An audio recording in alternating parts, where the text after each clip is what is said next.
Bonjour, je m'appelle Caroline Côté, je serai votre animatrice aujourd'hui pour le secrétariat à la réforme des institutions démocratiques, à l'accès à l'information et à la laïcité. Bienvenue à ce webinaire intitulé L'évaluation des facteurs relatifs à la vie privée, prévenir et gérer les risques relatifs à la protection des renseignements personnels. Cet avant-midi, nous avons le privilège de recevoir des invités provenant de la Commission d'accès à l'information du Québec et de la Ville de Québec. Comme vous êtes nombreux, plusieurs fonctions de Teams ont été désactivées, comme votre micro et votre caméra. Le webinaire d'aujourd'hui est enregistré et sera déposé sur le site web de notre secrétariat. Vous pourrez donc le réécouter au besoin à votre rythme. Les PDF également des présentations vous seront transmis après le webinaire. Évidemment, veuillez noter que les interprétations et les opinions énoncées dans ce webinaire ne constituent évidemment pas un avis juridique.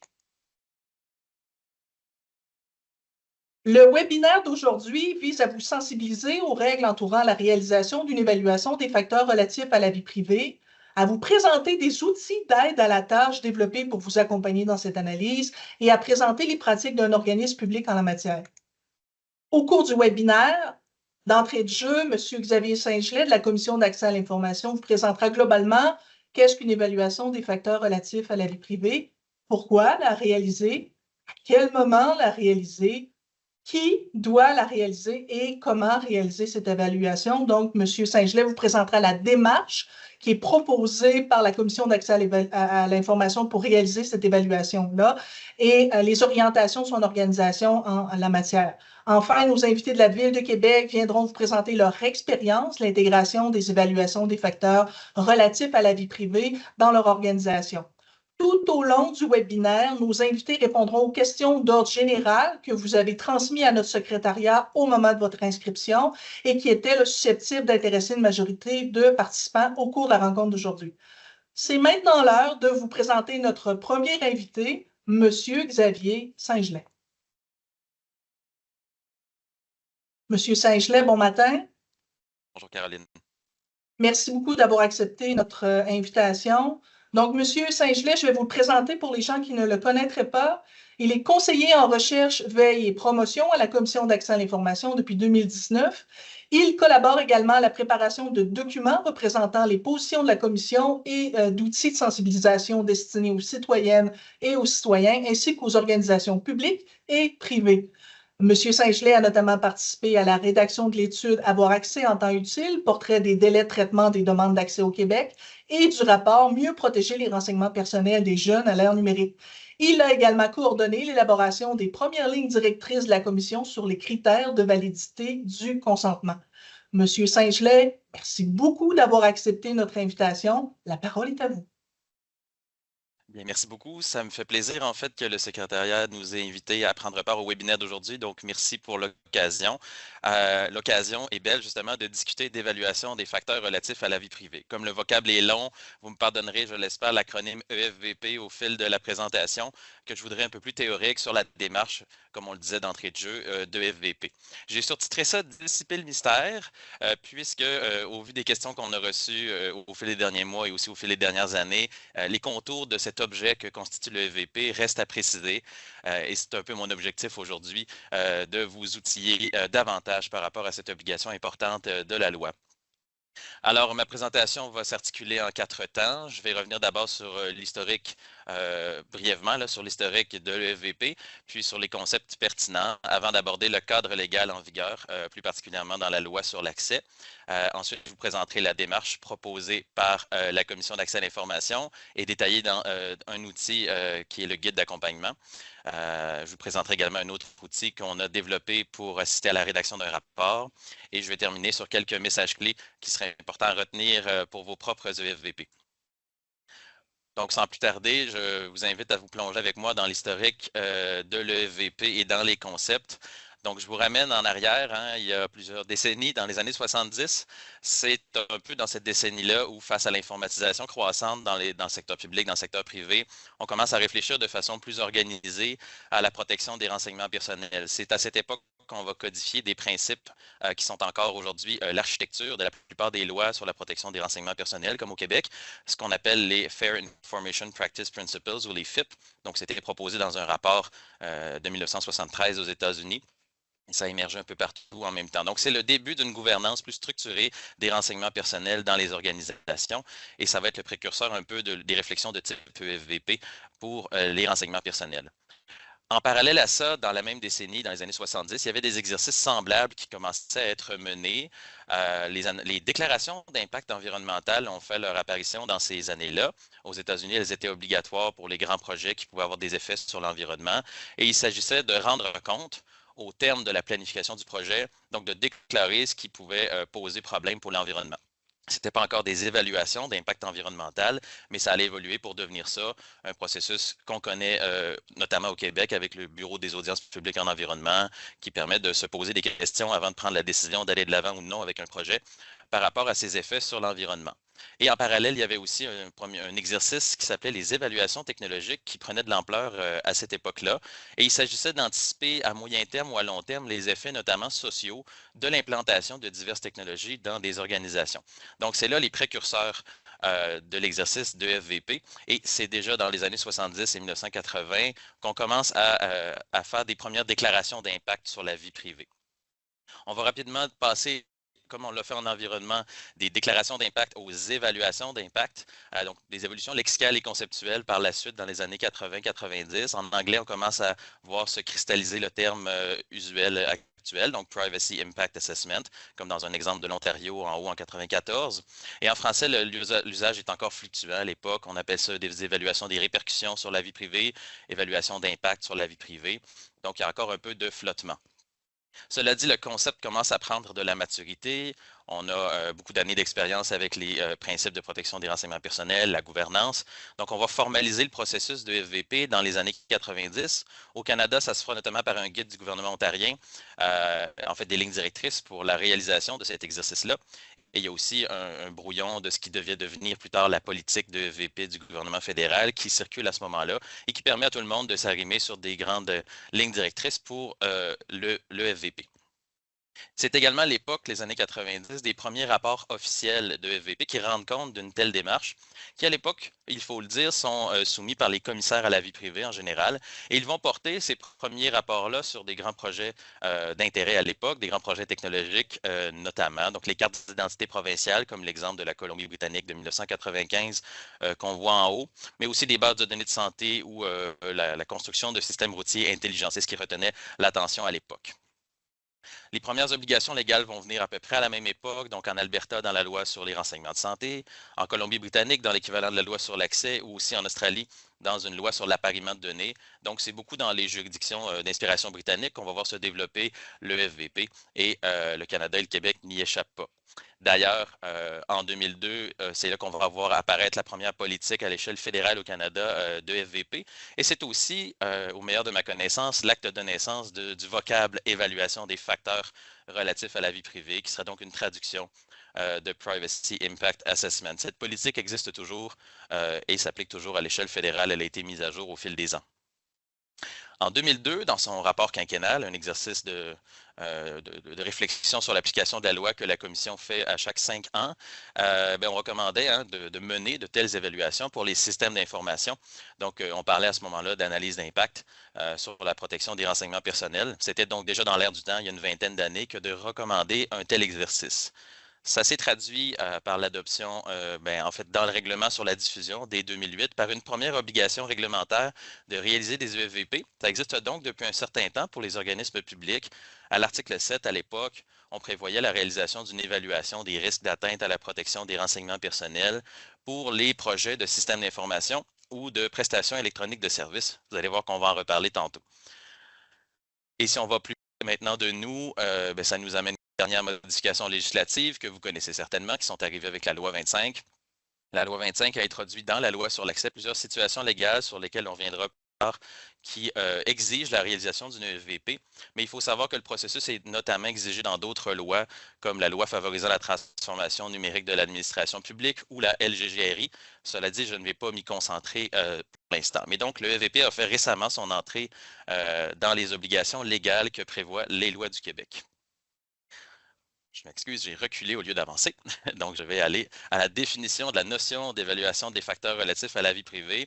Donc, on la décrit comme ça dans notre guide, hein, comme une démarche évolutive qui vise à protéger les renseignements personnels et la vie privée des personnes physiques. Si on va aller un peu plus dans le détail, on peut décortiquer les différents éléments qui constituent le fameux vocable de FVP. Donc, quand on parle d'évaluation, il faut entendre par là une démarche ou un processus de réflexion et d'analyse à l'étape de la prise de décision. Donc, vous le verrez, j'y reviendrai, le EVP, ce n'est pas le rapport, c'est bel et bien la démarche de réflexion sur la protection des renseignements personnels et la vie privée. Quand on parle de facteurs, on désigne les différents aspects qui peuvent avoir un effet sur la vie privée. Et là, que ce soit au Québec ou dans d'autres juridictions qui font des exercices semblables, on en reconnaît généralement trois. Le premier, c'est la conformité à la législation et aux principes de protection des renseignements personnels. Le deuxième, c'est l'analyse de risque, puisque le EVP est quand même un exercice de gestion de risque. Et le troisième, c'est l'adoption de stratégies d'atténuation pour justement atténuer ces risques-là ou éventuellement les éliminer. Et finalement, quand on parle de vie privée, bien, il faut l'envisager au sens large, hein. Si la vie privée, c'est un droit fondamental des personnes, c'est une première chose à considérer. Et ça inclut bien évidemment, et peut-être au premier chef, la protection des renseignements personnels. Mais on sera peut-être amené dans ce processus-là, dis-je, à réfléchir plus largement à la vie privée des personnes, donc par exemple à leur droit à l'image ou à la réputation dans certaines circonstances. Euh, je trouve important pour définir les contours de ce que c'est que le EVP, de vous dire également ce que ce n'est pas. Peut-être pour répondre à certaines idées reçues là, qui circulent à propos de cette évaluation-là. Donc, je le disais il y a quelques instants, le EVP, ce n'est pas un document. Donc, ce n'est pas un rapport, ce n'est pas une liste à cocher. Il est possible que ça aboutisse à ce type de livrable-là pour la documenter. Mais fondamentalement, l'évaluation, c'est une démarche réflexive, une démarche décisionnelle pour vous aider à prendre les bonnes décisions dès le début d'un projet pour prendre en compte le droit fondamental à la vie privée des personnes. Également, ce n'est pas un audit, donc le FVP n'a pas un caractère rétrospectif. Il ne s'agit pas de regarder a posteriori si un projet respectait la loi, par exemple, mais c'est plutôt un exercice proactif de détection des problèmes éventuels et de recherche de solutions avant que ces problèmes-là n'émergent. Le EVP n'est pas non plus une stratégie générique.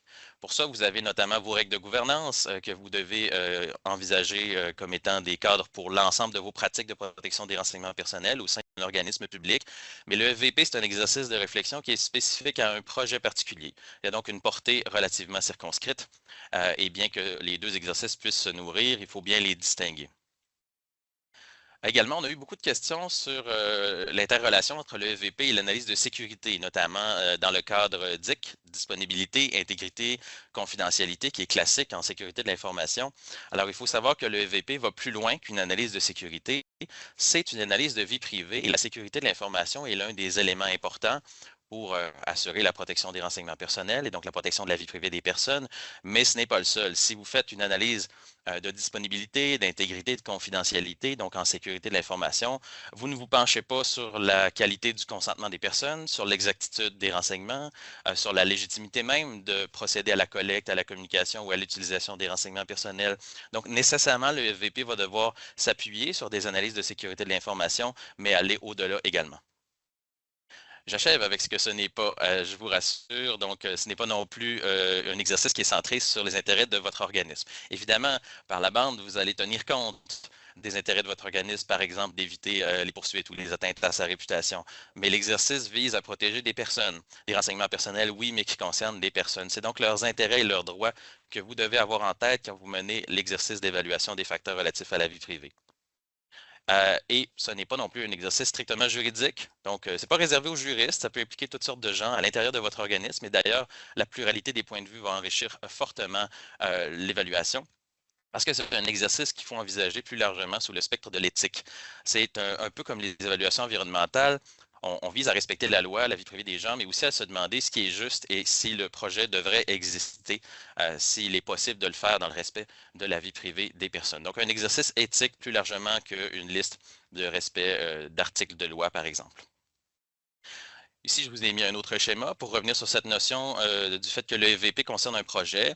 Donc, je vous l'ai dit, vous avez des règles de gouvernance, des politiques organisationnelles qui sont d'application générale au sein de votre organisme. Elles incluent probablement des mesures de prévention des incidents de confidentialité, donc en sécurité de l'information. Ces éléments génériques-là sont un socle vraiment important pour l'ensemble des projets que vous allez mener en traitement de renseignements personnels. Mais le FVP intervient dans une portée plus restreinte. Elle va donc s'appuyer sur vos mesures déjà en place pour protéger les renseignements personnels et la vie privée, mais elle va permettre de trouver de nouvelles stratégies applicables au projet que vous pourrez éventuellement intégrer dans vos règles de gouvernance si ça s'applique ou dans vos mesures générales de prévention des incidents. Donc, les deux exercices peuvent se nourrir mutuellement et ça aussi, c'est tout à fait intéressant de le garder en tête. Le MVP doit démarrer au début d'un projet. Donc, quand je parle de projet ici, on définit dans notre guide, on parle de projet de tout type, de traitement de renseignements personnels, donc un projet de système d'information, par exemple, mais ça peut aussi être un projet d'entente de communication de renseignements personnels à un chercheur, un projet d'entente entre organismes. Donc, il faut le voir au sens large. Et quand on dit que l'évaluation doit être lancée dès le début d'un projet, c'est qu'on entend par là que l'évaluation des facteurs relatifs à la vie privée est un système de détection préventive des problèmes. Donc, il faut pouvoir voir venir, intervenir avant que ces problèmes-là se posent, prendre les bonnes décisions de conception dans le cadre du projet et éviter les problèmes ultérieurs qui pourraient se poser autrement. Donc, dès le début d'un projet, par exemple, si on se place dans le cadre des projets technologiques couverts par la LGGRI, dès le dossier d'opportunité, donc la phase de pré-projet, ou alors dès qu'on a une décision du comité directeur, par exemple, il faut impliquer les gens de la protection des renseignements personnels pour réfléchir d'emblée à l'EVP. On n'aura pas toutes les réponses, mais les choses vont se préciser au fur et à mesure que le projet avance et se précise. Donc, le VP va finalement se faire en parallèle, nourrir le projet tout au long des phases de planification et d'exécution, par exemple, jusqu'à la mise en œuvre de l'entente, du projet technologique notamment.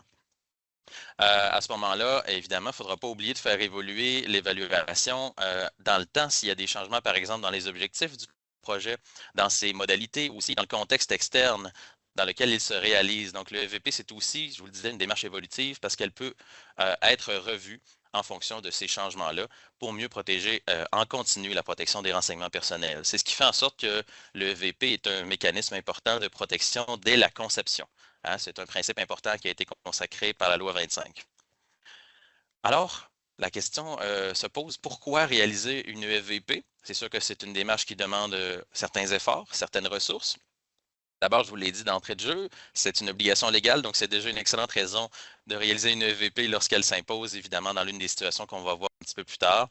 Mais également, c'est un moyen de protéger des personnes contre les atteintes à la vie privée. Donc, on a tous à cœur au sein du service public les citoyens qu'on représente, à qui on offre des services. C'est donc à eux et à elles qu'il faut penser quand on mène l'exercice de EVP. Il faut se mettre dans leurs souliers et tenter de leur éviter des préjudices.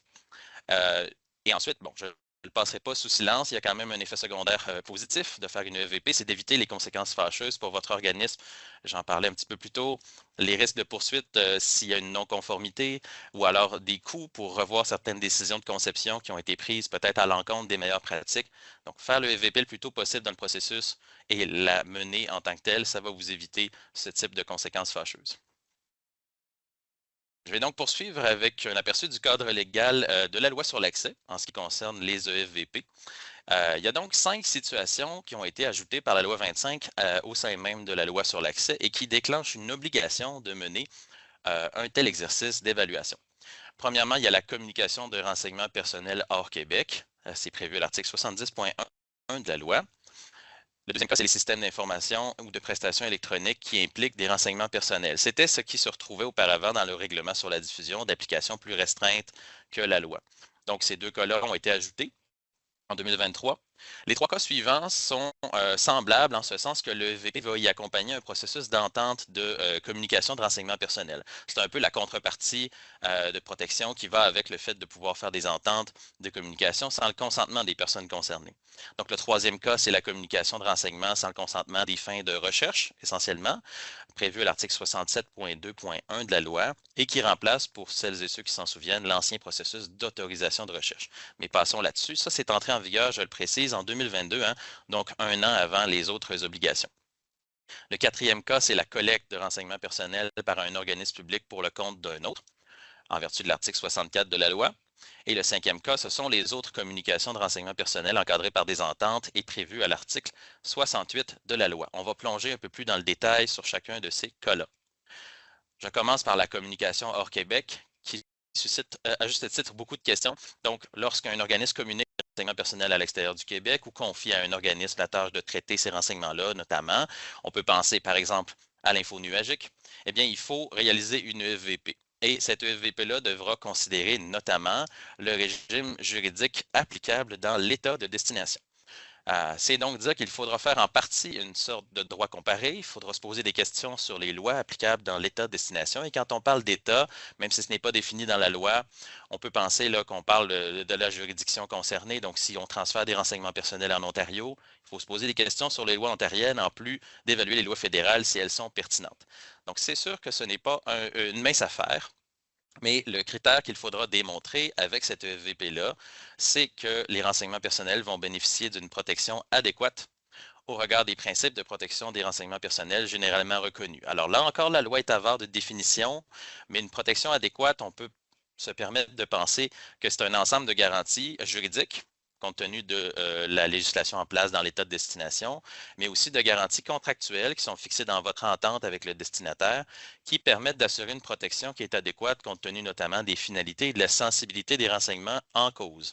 Et quand on parle de principe des protections des renseignements personnels généralement reconnus, j'en ai un peu parlé au tout début de mon historique, hein, les fameux Fair Information Practice Principles, ou alors ces listes de principes qu'on trouve dans des lignes directrices de l'OCDE ou dans le RGPD ou dans la loi fédérale. Ce sont un peu ces principes-là auxquels on fait référence.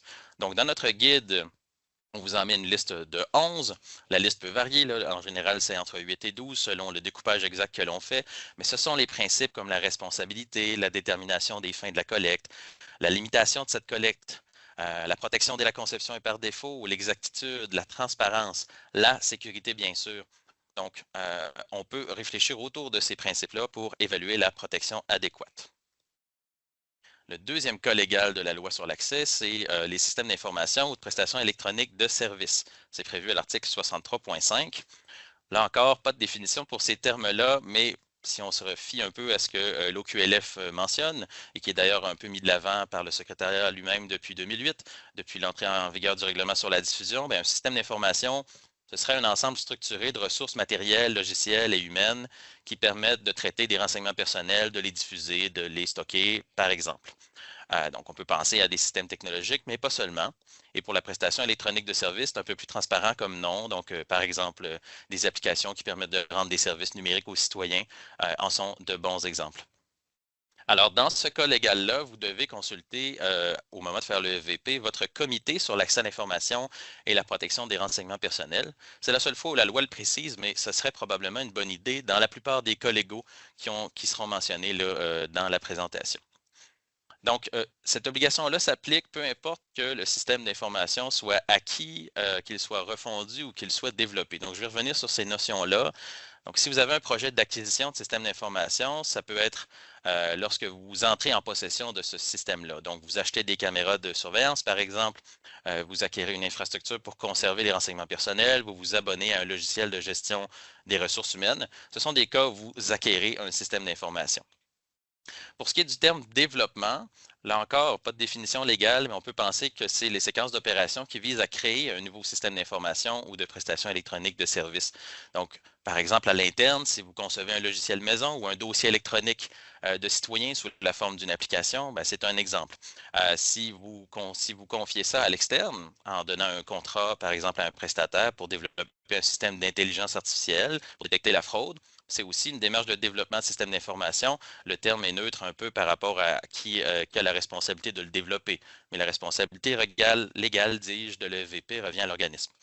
Je précise que le terme développement est technologiquement neutre, donc la méthode de développement en soi n'a pas d'incidence tant et aussi longtemps qu'on est en train de développer un système d'information ou de prestation électronique de services.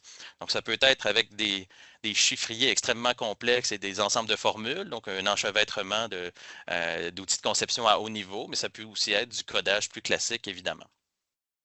Et finalement, ça vise aussi les projets de refonte de systèmes d'information, de prestations électroniques de services, cette obligation-là. Et le terme refonte est peut-être celui qui a suscité le plus de questions, puisqu'on veut éviter de faire une EVP, disons, à chaque semaine hein, sur nos systèmes d'information. Donc, le mot refonte, il faut probablement l'entendre au sens d'une modification substantielle au système. Donc, ça peut être des nouvelles sources de renseignements, la connexion à un nouveau système, l'ajout de destinataires qui n'étaient pas prévus à l'origine. Donc, des exemples concrets pourraient être l'ajout d'un module dans le système de mission, la revue complète des procédures de gestion des appels téléphoniques, des modifications, bref, qui ont une certaine ampleur. Ça m'amène à vous parler du troisième cas légal, donc la communication à des fins de recherche de renseignements personnels. C'est lorsque, par exemple, un chercheur s'adresse à votre organisme pour obtenir une banque de renseignements qui lui sera utile pour une étude, une recherche ou la production de statistiques. Dans ce cas-là, je le précise, la responsabilité de réaliser le FVP, elle est celle de l'organisme qui détient les renseignements et qui va les communiquer. Elle n'est pas celle du chercheur en tant que tel. Cela dit, il doit s'installer une sorte de collaboration entre le destinataire des renseignements personnels, qui va détenir certaines informations utiles à l'EFVP, on le verra, et aussi l'organisme détenteur. Donc, ce n'est pas un exercice à faire nécessairement chacun de son côté. On peut impliquer différentes personnes et unités et organisations autour de la table quand on fait l'évaluation. Il y a 5 critères légaux à démontrer dans ce cas-là. Donc, il faut que les éléments que le chercheur vous donne et que l'évaluation parvienne à conclure qu'il est essentiel de communiquer les renseignements sous une forme identificatoire. Une forme identificatoire, hein, c'est des renseignements qui ne sont pas dépersonnalisés ou anonymisés. Donc, ça, c'est une chose à démontrer. Il faut aussi montrer qu'il serait déraisonnable dans les circonstances d'obtenir le consentement. Hein, si on pense à une étude de cohorte sur des centaines de milliers de personnes, pardon, ça peut être un exemple de ce critère. L'objectif de la recherche aussi dans le EVP, il faut l'envisager et déterminer que par rapport à l'intérêt public, il l'emporte sur les conséquences de vie privée. C'est donc un exercice de proportionnalité en quelque sorte. Et quand on dit qu'il faut tenir compte de l'intérêt public, c'est que toutes les recherches ne se valent pas également. Donc, il peut y avoir des recherches menées pour des intérêts, disons, plus privés, qui pourraient ne pas respecter ce critère. Enfin, le EVP doit aussi permettre de se pencher sur les garanties de confidentialité qui sont offertes par le destinataire et la nécessité des renseignements. Donc, chaque renseignement demandé par le chercheur ou le destinataire externe doit être nécessaire aux fins de son projet. Dans ce cas-là, et ça va revenir pour les prochaines diapositives, une fois que le EVP est conclu et qu'elle est satisfaisante, donc que les critères sont respectés, il faut conclure une entente avec le destinataire des renseignements personnels. Cette entente-là doit être transmise à la commission, c'est ce que prévoit la loi, et elle va entrer en vigueur 30 jours après sa réception. Et il faut aussi inscrire la communication au registre des communications de l'organisme. Le quatrième cas de EVP, c'est lorsqu'il y a collecte par un organisme public pour le compte d'un autre. Donc, si vous avez une mission commune à réaliser, par exemple, ou si vous faites une collecte pour l'exercice des attributions ou la mise en œuvre du programme d'un autre organisme. Dans ce cas-là, la responsabilité de l'EVP revient à l'organisme qui, ultimement, sera le détenteur juridique des renseignements personnels, donc celui pour le compte duquel se fait la collecte. Mais de la même façon que pour le cas précédent, ça implique une certaine collaboration, une collégialité pour mener le EVP entre les différentes parties prenantes. Dans ce cas-là, il n'y a pas de critères légaux, mais il faut quand même, de la même façon, conclure une entente, la transmettre à la commission et inscrire la communication au registre. Finalement, le cinquième cas légal va présenter certaines similarités avec les précédents. Donc, ce sont les autres communications de renseignement qui sont encadrées par des ententes et qui se font sans le consentement des personnes concernées, prévu à l'article 68 de la loi. Donc, on peut penser aux communications manifestement au bénéfice de la personne concernée ou justifiées par des circonstances exceptionnelles, par exemple. Donc, dans ce cas-là, à nouveau, la responsabilité va revenir à l'organisme qui détient initialement les renseignements personnels. On devra démontrer 4 des 5 mêmes critères que pour la communication à des fins de recherche. Donc, je n'y reviens pas en détail, mais il faudra se pencher un peu sur le même type d'éléments. Et là encore, sans surprise, il va falloir conclure une entente, la transmettre à la commission et inscrire la communication au registre. Vous voyez donc la parenté entre les 3 dernières situations légales de FVP. Je vais donner quelques précisions pour finir pour le cadre légal. D'abord, sur le rôle de la commission, on nous a posé beaucoup de questions là-dessus. Il n'y a aucune obligation dans la loi sur l'accès de transmettre des traces ou des démarches de FVP à la commission. Cela dit, puisqu'il faut transmettre les ententes et qu'elles reposent sur des évaluations des facteurs relatifs à la vie privée, dans le cas des ententes de recherche, des ententes entre organismes publics, eh bien, la commission est appelée à examiner ces ententes-là et demande de recevoir un rapport ou des traces de FVP pour montrer que les critères ont bien été pris en compte. Donc ça, c'est une première façon dont la commission agit par rapport aux EFVP. Également, on est l'organisme qui a la fonction officielle de surveiller l'application de la loi. Donc, dans le cadre de nos démarches d'inspection ou d'enquête, on peut amener à demander de la documentation ou des preuves qu'il y a eu une réflexion de type EVP lorsque c'est exigé par la loi. Donc, comme si on se penchait sur un système d'information dans un organisme public, on voudrait certainement obtenir des traces de l'EVP qui a été mené avant sa mise en œuvre. Par rapport aux sanctions possibles, vous ne trouverez pas dans la loi sur l'accès un libellé très clair qui dit qu'une EVP qui ne serait pas réalisée est passible d'une amende. Par contre, je le rappelle, rappelle, il y a des infractions qui sont liées à la collecte, à l'utilisation ou à la communication contraire à la loi de renseignement personnel. Donc, par exemple, si le EVP est une condition de communication, on peut penser qu'il est impératif de la mener, sans quoi il pourrait y avoir des sanctions. Également, il y a des sanctions qui sont associées aux mesures de sécurité inadéquates et comme le EVP permet notamment de réfléchir à la sécurité de l'information, on peut aussi penser que dans ces cas-là, c'est obligatoire de l'avoir fait. Je précise que dans la liste des facteurs aggravants qui sont considérés quand on doit déterminer le montant des amendes, ben, le fait d'avoir été insouciant ou négligent par rapport à la protection des renseignements personnels, de ne pas avoir pris les mesures nécessaires pour y réfléchir, ben, c'est aussi des facteurs aggravants. Donc, vous voyez qu'à travers tout ça se dessine un peu le fait qu'il est possible que des sanctions s'appliquent lorsqu'une EVP n'est pas menée alors qu'elle aurait dû l'être ou si elle est menée de façon insuffisamment Finalement, sur la question de la rétroactivité, vous avez vu qu'il y avait des entrées en vigueur hein, qui sont passées maintenant, mais pour les différents cas de EVP, les questions peuvent encore se poser quand même. On est dans une phase de transition, donc la loi 25 ne prévoyait pas de rétroactivité. Ça a été dit notamment en commission parlementaire, il n'y avait pas d'attente que tous les systèmes d'information, dans un espace de temps très restreint, soient réévalués au niveau des facteurs relatifs à la vie privée.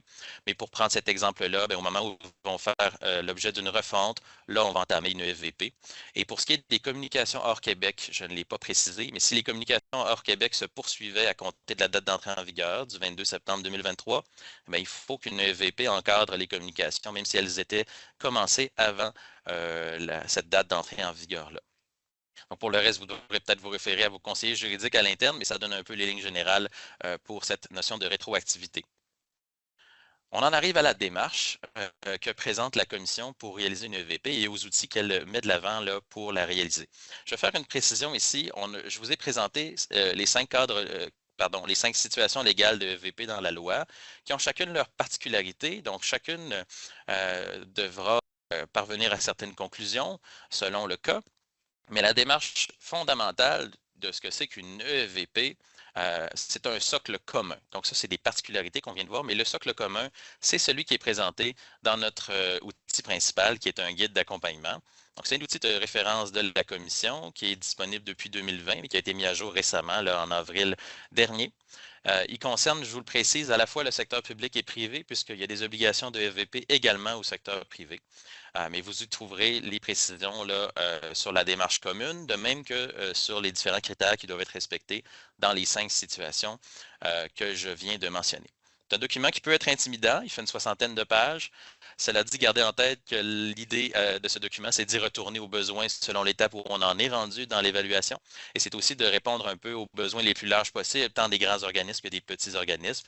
Et on le verra tout à l'heure, votre évaluation va devoir être proportionnée à votre projet.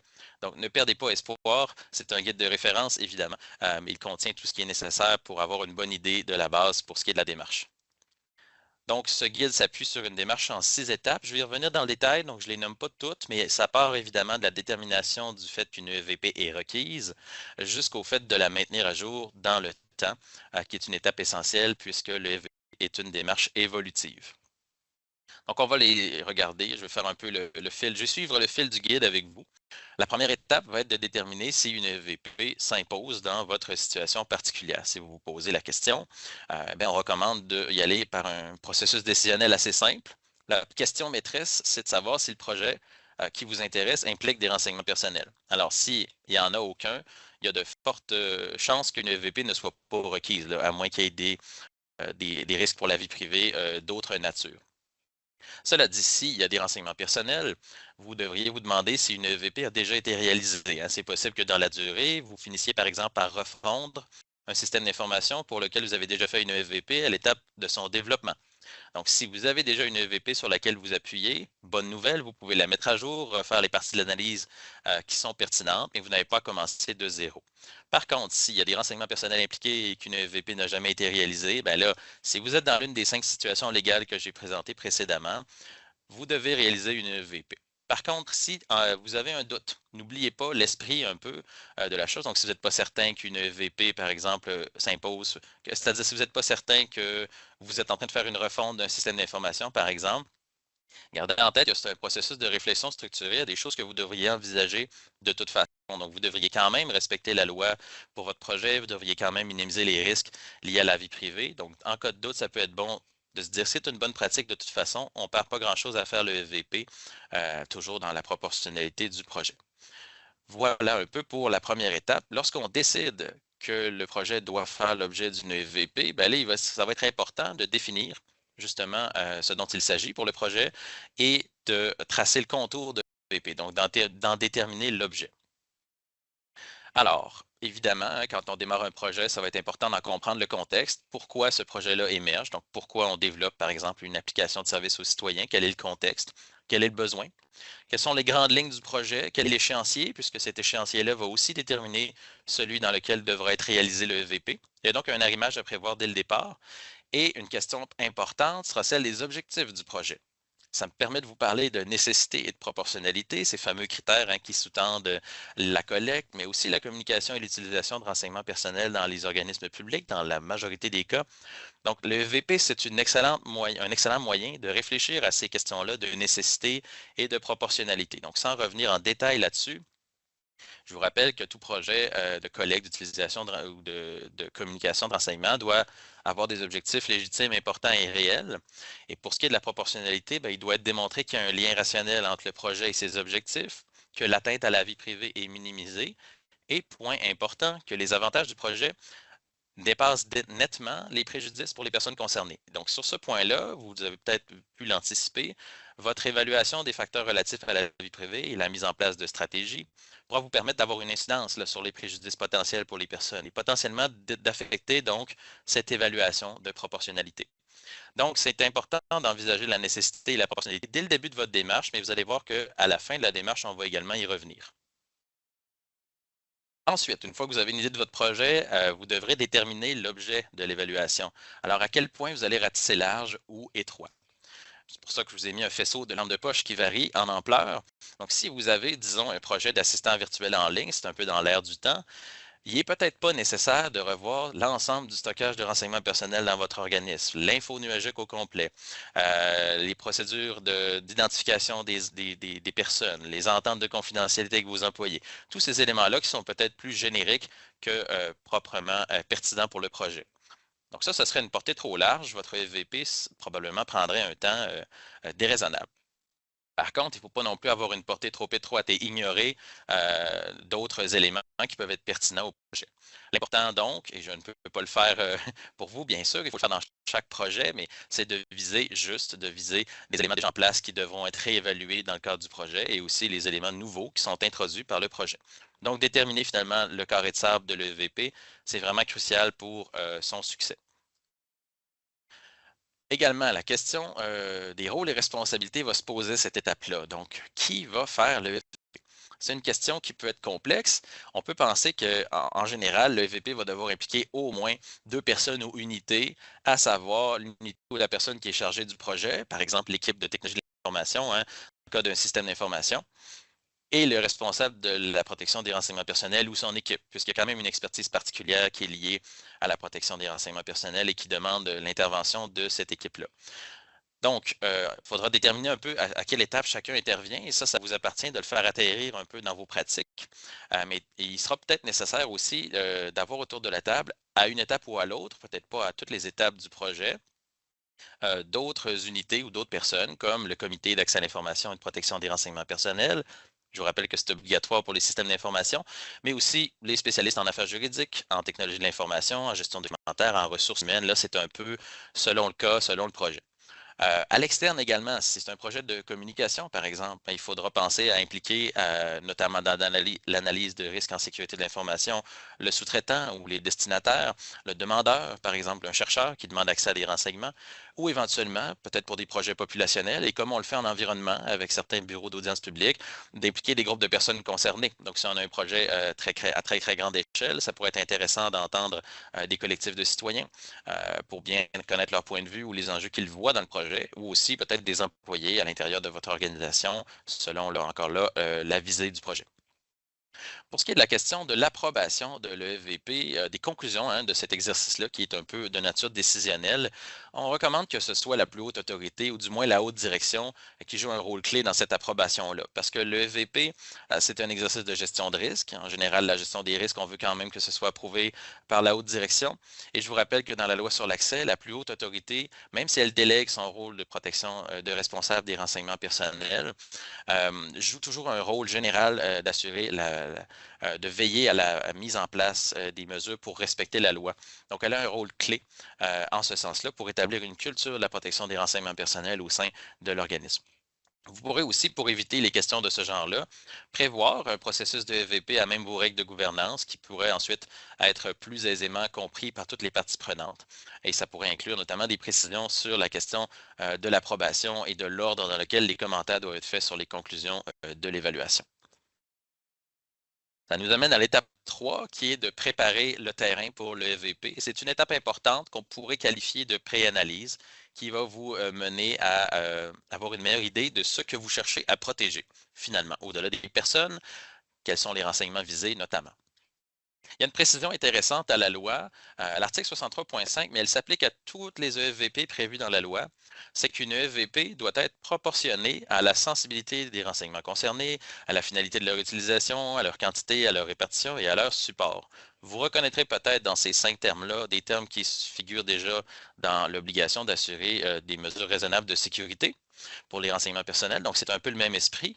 Et là, on parle de proportionnalité, mais pas au sens de la proportionnalité liée à la nécessité, mais au sens d'une ampleur de l'exercice de EVP. C'est la raison pour laquelle, dans notre guide, on parle d'ampleur. C'est une question qui revenait souvent.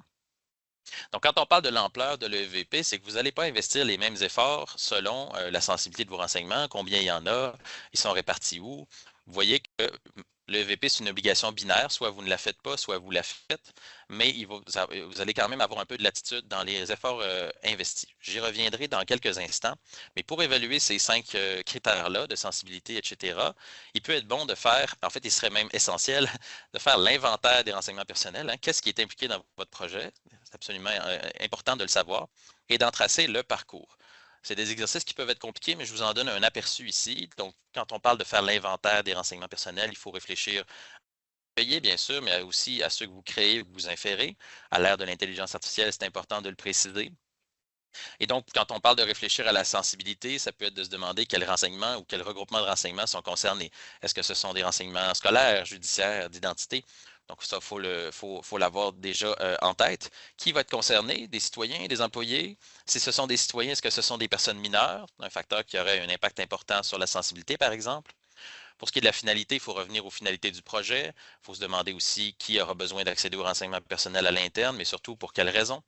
Et quand on parle de quantité, là aussi, ça a un impact important sur les risques qu'on peut anticiper raisonnablement dans un projet. Donc, si le projet vise un très petit nombre de personnes, ce n'est pas la même chose que d'un projet qui vise toute la population du Québec.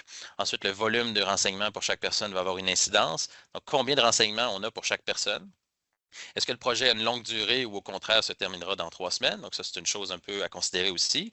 Et est-ce que le projet a une portée, disons, encore là, le géographique importante ou vise par exemple un seul établissement, une seule région administrative? Ce sont des exemples de questions à se poser à l'étape de l'inventaire. Une fois qu'on a en tête les renseignements personnels qui vont être impliqués, on devrait en tracer le parcours. On parle aussi de cartographie à l'occasion ou de data mapping en anglais. L'idée, c'est de faire le tour des points d'interaction entre les renseignements, d'une part, et des systèmes ou des personnes de l'autre. Donc, savoir un peu quel chemin ils vont suivre une fois qu'ils vont être traités dans le cadre du projet. C'est l'occasion de se demander, de poser des questions qui sont en lien avec la répartition et le support des renseignements notamment. Donc, comment on va les collecter? Est-ce que c'est directement auprès des personnes? Est-ce que c'est via d'autres sources? Quels moyens techniques vont être utilisés pour les traiter? Un système d'intelligence artificielle, par exemple, implique sans doute des risques qu'on peut voir venir d'avance par rapport à d'autres types de technologies. Pour le qui va avoir accès aux renseignements à l'intérieur de l'organisme, bien sûr, les catégories de personnes, mais aussi les prestataires de services à l'externe, des chercheurs, etc. Et la question du où et du quand, donc les renseignements vont être stockés à quel endroit, sur quel type de support et pour combien de temps. Ce sont déjà des questions que vous devriez vous poser à l'étape de la préanalyse. Un parcours de renseignement personnel, ça peut se tracer de différentes façons, selon votre besoin, selon vos pratiques déjà. Donc, vous pourriez faire un tableau, ça peut être suffisant dans certains cas, et dans d'autres cas, vous pourriez vouloir faire un schéma de processus je vous ai donné des exemples un peu là, en contour de ce à quoi ça pourrait ressembler. Et vous êtes libre de le faire de la meilleure façon qui vous permettra d'atteindre vos objectifs dans ce contexte-là. Je reviens à la notion d'ampleur. Donc, je vous ai dit que dans tous les cas, si le EVP doit être fait, si la situation légale s'applique, le EVP doit être fait. Elle devra donc avoir toujours la même étendue, peu importe la taille du projet. Vous devrez donc, même pour un petit projet, vous pencher sur le facteur conformité, le facteur évaluation des risques et le facteur implantation de stratégie.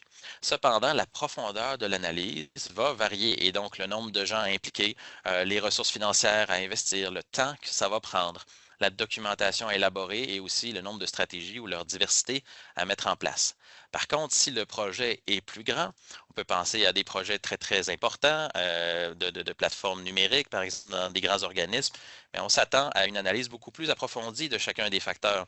Donc là, c'est le moment peut-être d'impliquer en dessus, en plus du responsable de la protection des renseignements personnels, des parties prenantes externes, d'autres spécialistes de l'interne, par exemple. Il faut s'attendre à investir davantage de ressources et de temps dans une telle entreprise, évidemment.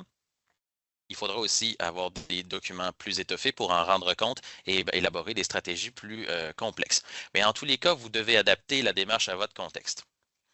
Je termine pour la préparation en suggérant de dresser la liste de vos obligations, donc légales ou réglementaires. C'est bon de les avoir en tête déjà. Vous devrez forcément respecter la loi là, à la conclusion de votre projet. Ayez en tête aussi vos règles de gouvernance, des normes que vous suivriez déjà, qui pourraient inclure certaines obligations sectorielles, par exemple. On en arrive au cœur de la chose, maintenant qu'on a bien préparé le terrain, mais l'étape 4, c'est de faire l'évaluation comme telle des différents facteurs relatifs à la vie privée, ce qui implique l'adoption de stratégies pour éliminer les risques notamment. Alors, je ne m'attendrai pas énormément sur le premier facteur, mais je vous les rappelle, hein, le facteur 1, c'est la conformité, le deuxième, c'est l'analyse de risque, et le troisième, c'est les stratégies d'atténuation. Donc, pour ce qui est de la conformité, c'est un exercice que vos juristes connaîtront bien, ou éventuellement que votre responsable de la protection des renseignements personnels connaîtra bien, mais c'est de s'assurer que vous allez être en mesure de respecter la loi avec votre projet. La loi, donc, ce qui peut déjà être prévu dans la loi sur l'accès, mais aussi dans d'autres lois sectorielles, par exemple. Et ça inclut le respect des critères spécifiques de chacune des situations légales que j'ai présentées précédemment. Mais aussi, si vous êtes au début du processus en particulier, ça peut être utile de réfléchir à tout ça en termes de principes de protection des renseignements personnels. Donc, dans le cadre du projet, par exemple, qu'est-ce qui est en place pour assurer l'exercice des droits des personnes? Comment on va assurer l'exactitude des renseignements? Est-ce qu'on a prévu des stratégies pour tout ça? Donc, c'est un peu le type de réflexion qu'on va mener pour ce premier critère. Cela dit, je vais surtout m'attarder au deuxième facteur, hein, qui est l'identification des risques d'atteinte à la vie privée. Là, il y en a peut-être parmi vous qui font déjà de l'analyse de risque, donc sachez que vous pouvez très bien utiliser des méthodologies d'analyse de risque que vous avez déjà en place dans votre organisme. Même ce serait souhaitable pour que tout le monde s'y retrouve un peu. Mais un risque, ça va être essentiellement une menace potentielle à la protection des renseignements personnels ou à la vie privée. Et il faut envisager les risques tout au long du cycle de vie des renseignements, de leur collecte à leur destruction, une phase qu'on oublie souvent. Et il faut aussi envisager les risques, bien sûr, pour la vie privée, qui a une valeur en soi, qui est un droit fondamental à valeur intrinsèque, hein, mais qui est aussi un droit à valeur instrumentale. Donc, il protège d'autres droits. Et ça veut dire qu'une atteinte à la vie privée pourra avoir des conséquences auxquelles vous devez penser en matière, par exemple, de discrimination, de droit à la réputation, d'autonomie, d'intégrité physique, selon le cas. Donc, il ne faut pas négliger de réfléchir à ces aspects-là quand on envisage les conséquences. Parce que pour chaque risque que vous allez nommer, par exemple, communication d'un renseignement personnel périmé à un tiers, vous allez devoir réfléchir dans le cadre de cet exercice-là aux causes et aux conséquences possibles. Donc, dans cet exemple-là, ça pourrait être que votre système d'information ne permet pas de consigner la date de dernière mise à jour de vos renseignements. À ce moment-là, assez difficile de savoir s'ils sont périmés et aussi que vous conservez peut-être les renseignements personnels trop longtemps après l'accomplissement de vos finalités. Et les conséquences possibles, si on se met un peu dans les souliers des personnes concernées, ben, si un renseignement personnel est bel et bien périmé et il est transmis à un tiers, ça pourrait mener à une décision erronée, potentiel de discrimination ici pour les personnes concernées, et aussi au fait qu'ils vont devoir investir beaucoup de temps, faire beaucoup de démarches administratives pour régler la situation, donc exercer leur droit à la rectification, envoyer des lettres, par exemple. C'est des choses que l'on veut éviter aux personnes concernées, aux citoyens qu'on veut protéger. Donc, pour les risques, et ça, c'est assez classique en analyse de risque aussi, il faudra, en fait, on vous suggère hein, d'élaborer une cote de gravité et de probabilité. Une cote de gravité pour mesurer sur une échelle, disons, de 1 à 4, à quel point les effets pour la personne concernée seraient graves si le risque venait à se concrétiser, et une cote de probabilité pour estimer les chances que le risque se concrétise. Donc, dans ce cas-ci, un peu arbitrairement, on pourrait dire que nos cotes sont de 3 et de 2. Je vous précise qu'on y revient dans le guide sur cette démarche-là au complet, donc n'ayez crainte, c'est précisé dans le document. Une méthodologie classique pour obtenir un niveau de risque constitue à multiplier ces deux cotes-là. Donc, par exemple, on multiplie la gravité et la probabilité, on obtient un niveau de risque pardon, de 6 et on va aller évaluer ce risque-là dans une matrice de chaleur ou de risque. Vous connaissez peut-être ça notamment en sécurité de l'information ou en gestion intégrée des risques. Donc, on va vouloir identifier quels risques sont absolument inacceptables et quels risques sont plus faibles ou peuvent être mieux tolérés dans le cadre d'un projet. Donc, notre risque de 6, par exemple, dans une telle grille, tombe dans la catégorie grand, un grand risque. Et ce qui est important de faire en gestion des risques, c'est de déterminer des seuils au-delà duquel on n'accepte pas les risques et il faudra absolument intervenir pour les faire diminuer. Donc, disons qu'on s'est déterminé pour notre projet un seuil de 4, un seuil de risque modéré. Le risque de 6 ne convient pas. Et c'est le moment de passer au troisième facteur relatif à la vie privée, une fois qu'on a une bonne idée de nos risques, pour mettre en place des stratégies pour les atténuer.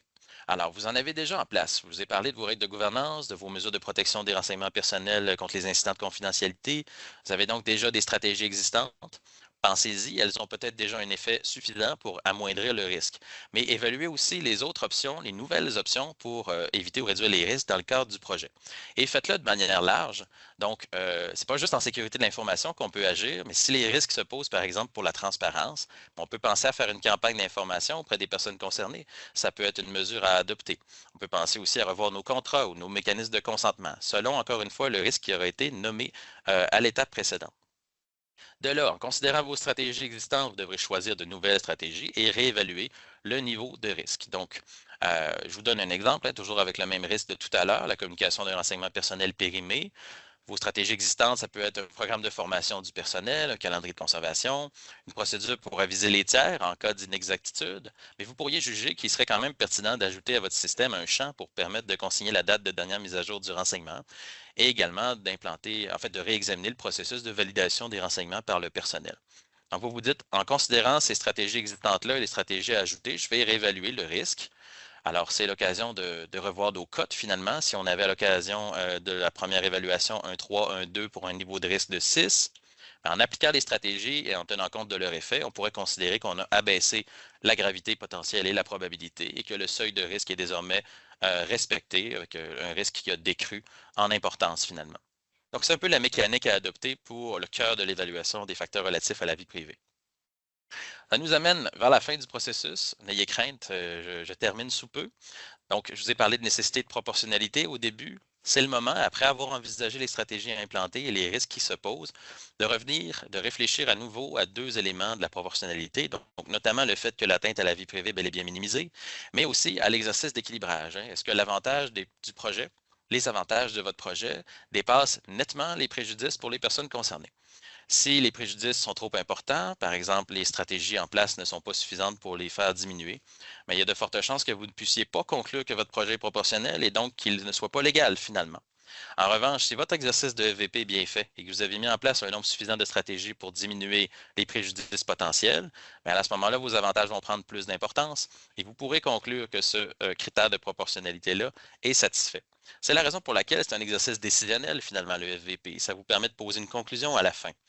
Vous pouvez avoir trois conclusions. Soit votre exercice d'évaluation de risque et de conformité légale et tout ça vous mène à conclure qu'il n'y a pas de modification possible et qu'il faut abandonner le projet, donc c'est une mauvaise idée en regard de la vie privée. Soit, et on ne le souhaite pas, hein, mais soit vous pouvez peut-être apporter des modifications à votre projet puis revoir les parties pertinentes de votre évaluation, ou soit vous êtes satisfait du travail, les critères sont respectés, vous avez mis en place des bonnes stratégies, là vous pouvez aller de l'avant puis établir un plan d'action pour les implanter, ces stratégies-là. Donc, je ne reviens pas en détail sur ce que c'est qu'un plan d'action, mais l'idée, c'est de prévoir des étapes pour faire atterrir ces nouvelles mesures que vous avez déterminées. Et c'est aussi le moment où on devrait informer les autorités des conclusions de l'EVP et les faire approuver. Donc, je répète, là, la conclusion à donner, est-ce qu'on va de l'avant, est-ce qu'on modifie, c'est aussi quelque chose qui doit être approuvé là, par la haute direction. Je ne m'attendrai pas beaucoup sur cette étape-ci, mais elle suscite beaucoup de questions. Donc, l'étape 5, de rédiger un rapport ou de laisser des traces. Dans notre guide, on parle de rédiger un rapport, mais l'esprit ici, c'est de documenter ce que vous avez fait. C'est une bonne pratique en général quand on fait de la gouvernance des renseignements personnels et qu'on se pose des questions comme ça, de prendre des notes sur ce qu'on a fait, de consigner nos réflexions, nos décisions. C'est de la saine gestion des renseignements personnels. Donc, l'avantage d'un tel document, ça va être de vous permettre si la commission vous pose des questions, de montrer votre démarche, ou aussi si vous devez faire une EVP dans le futur, de partir de quelque chose. Vous aurez donc avantage et fortement à rédiger un rapport que vous pouvez faire de façon évolutive au fil de votre démarche par ailleurs. Donc, un rapport, ce serait à privilégier dans le cas au moins des ententes ou des grands projets. Des ententes notamment parce que la commission s'attendra à recevoir quelque chose comme un rapport avec vos ententes. Mais vous pourriez, notamment si le projet est plus petit, y aller avec un ensemble de procès-verbaux, d'enregistrement de rencontres, de courriels. Donc, c'est un peu encore là à adapter selon le projet. La commission propose un modèle de rapport, un modèle qui doit absolument être adapté à votre contexte. Donc, vous le trouverez sur notre site web, mais je tiens à insister sur le fait que c'est un outil générique. Il va vous permettre de documenter ce qui devrait absolument l'être, mais il ne vise pas aucun des cas légaux en particulier que j'ai présentés précédemment. Donc, de toute façon, il faut l'adapter selon que vous fassiez, par exemple, une communication hors Québec ou une entente entre organismes. Le socle de base est quand même là, mais adaptez-le. Donc, dans ce rapport, vous allez avoir différentes explications et des renvois au guide. C'est également arrimé d'un outil à l'autre. N'ayez crainte de ce côté. La dernière étape, et je vous assure, on est presque au bout aussi de la présentation, maintenez votre EVP à jour. Donc, évidemment, c'est un exercice évolutif, je l'ai dit. S'il y a un changement dans le contexte, dans les objectifs du projet, dans les modalités du projet, vous devriez être capable de revoir assez rapidement certaines parties de votre évaluation, de mettre en place des nouvelles stratégies et donc de garder ça vivant au fil de l'évolution de votre projet. Je termine cette partie, la démarche, avant mes messages clés, en vous montrant d'autres outils pertinents. Alors, la commission ne les endosse pas, je vous le précise, hein, pas, on n'en est pas responsable. C'est vous qui avez la responsabilité de mener des EVP qui sont conformes au Code légal québécois, à votre projet, qui sont adaptés à votre contexte, mais quand même, ça pourrait servir d'inspiration. Donc, au Québec, on a le modèle d'évaluation des facteurs relatifs à la circulation des données de l'OBVIA, qui est plutôt axé sur les projets de l'intelligence artificielle, mais ça peut être inspirant pour vous. Il y a l'API que vous connaissez sans doute, qui vient tout juste d'élaborer une trousse d'outils un peu plus concret, un peu plus terrain, adapté à la réalité des organismes publics, qui permettent de faire des EVP. Également, il y a la directive fédérale sur la protection de la vie privée qui implique des annexes sur le EVP avec toute une série de questions qui peuvent être inspirantes. Du côté de la France, avec la CNIL, on a un logiciel qui s'appelle PIA, PIA pour Privacy Impact Assessment, qui permet un peu de faire ça de manière plus technologique, une EVP, mais il demanderait d'être adapté certainement. Et puis, il y a la norme ISO 29134 qui aborde la question sous l'angle un peu plus procédural. Donc, ça peut être des bonnes sources d'inspiration pour faire atterrir l'obligation de EVP au sein de votre organisme. Alors, on en est bel et bien à la conclusion avec quelques messages clés. Je sais que j'ai dit beaucoup de choses. N'hésitez pas à vous référer à nos outils et surtout retenez ce qui suit. Je pense que c'est important. Premièrement, j'en ai parlé à au moins 2 reprises. Mettez l'accent sur la réflexion quand vous faites un EVP, pas sur le rapport. C'est sûr que c'est une partie importante de rendre compte de ce que vous faites, mais le cœur de l'exercice, c'est de se poser des questions en groupe avec différentes perspectives, d'envisager les risques pour la vie privée de différentes façons et de trouver des solutions. Donc, c'est constructif comme exercice. Il ne faut pas être enfermé dans la hantise du rapport, finalement. Deuxièmement, ne ratissez pas trop large. Le EVP, elle vise un projet spécifique. Si vous vous dites, dans le cadre de la réforme dans la réforme de mon système de paye, je vais revoir l'ensemble des règles de gouvernance de mon organisme, ce ne sera pas un succès. Là, vous allez avoir trop de choses à régler en même temps. Donc, le EVP doit viser un projet et être bien circonscrite. Troisièmement, mettez les personnes au cœur de votre évaluation. C'est leur vie privée, leur droit fondamental qui est au cœur de vos réflexions finalement. Ce ne sont pas les intérêts de votre organisme, même si encore une fois, généralement, une bonne EVP va permettre de répondre aux 2 besoins finalement. Quatrièmement, adapter la démarche à votre contexte. Donc, encore là, le modèle de la commission, c'est un modèle. Les autres modèles que vous pouvez trouver en ligne, vous devez les adapter. Donc, soyez certain de réfléchir aux critères d'ampleur et d'adapter la démarche de VP à la taille de votre projet. Si vous n'êtes pas certain que vous devriez faire une évaluation, il y a de bonnes chances que vous devriez en faire une, ne serait-ce qu'à titre de bonne pratique, et pour être certain qu'il n'y aura pas de problème. Et finalement, ben, osez faire des EVP. Hein. C'est en faisant, je pense que peut-être la Ville de Québec viendra sur ce point-là tout à l'heure, mais c'est en faisant des EVP qu'on apprend, qu'on est capable d'attacher les équipes, de faire évoluer la culture de protection des renseignements personnels dans un organisme. Donc, il ne faut pas s'arrêter à l'objectif un peu inatteignable d'avoir une EVP parfaite dès la première fois. Il faut tenter l'expérience en toute bonne foi et apprendre sur le chemin. Donc, c'est ce qui me permet de conclure et de vous remercier pour votre attention de cette première partie du webinaire et de remercier le secrétaire à nouveau pour cette occasion. Merci beaucoup, Monsieur Saint-Gelais, pour votre participation à notre événement. Votre présentation était fort instructive et je pense que les réflexions que vous nous faites à la fin de votre présentation seront porteuses pour nos responsables. Merci encore d'avoir été avec Merci. nous. J'invite maintenant nos invités de la Ville de Québec à nous rejoindre. Ceux-ci vont nous présenter leur expérience d'intégration des évaluations des facteurs relatifs à la vie privée dans leur organisation. Mais avant, je vais vous les présenter. Alors, Monsieur Lefrançois, Madame Turcotte, bonjour. Merci d'être avec nous cet avant-midi. Bonjour, merci de l'invitation. Ça fait plaisir, merci à vous d'être là. Alors, pour les personnes qui ne les connaissent pas, Maître Julien Lefrançois est membre du barreau et titulaire d'une certification professionnelle en accès à l'information et en protection des renseignements personnels de l'Université de Montréal. Il exerce la fonction de directeur de la division du secrétariat aux instances décisionnelles et de l'accès à l'information du service du greffe et des archives de la Ville de Québec depuis 2017. En plus de traiter environ 2500 demandes d'accès par année, Maître Lefrançois coordonne les activités relatives à la protection des renseignements personnels. Ces activités sont offertes à plus de 6000 membres du personnel de la Ville de Québec qui assurent des services municipaux aux 574 482 citoyennes et citoyens. Quant à Andréane Turcotte, elle est conseillère au sein de l'équipe du service du greffe et des archives de la Ville de Québec, bachelière en communication publique, titulaire d'un certificat en droit et membre de la Corporation des officiers municipaux agréés du Québec depuis 2020. Madame Turcotte gravite dans le milieu municipal depuis 2013. Au cours des dernières années, elle a acquis diverses expériences, notamment dans la gestion des conseils municipaux, de l'accès à l'information et de la gestion documentaire. Depuis peu, ses principales activités sont davantage axées sur la protection des renseignements personnels. Donc, à cet effet, elle veille à l'intégration et à l'encadrement des principes de protection des renseignements personnels dans les processus et les structures internes.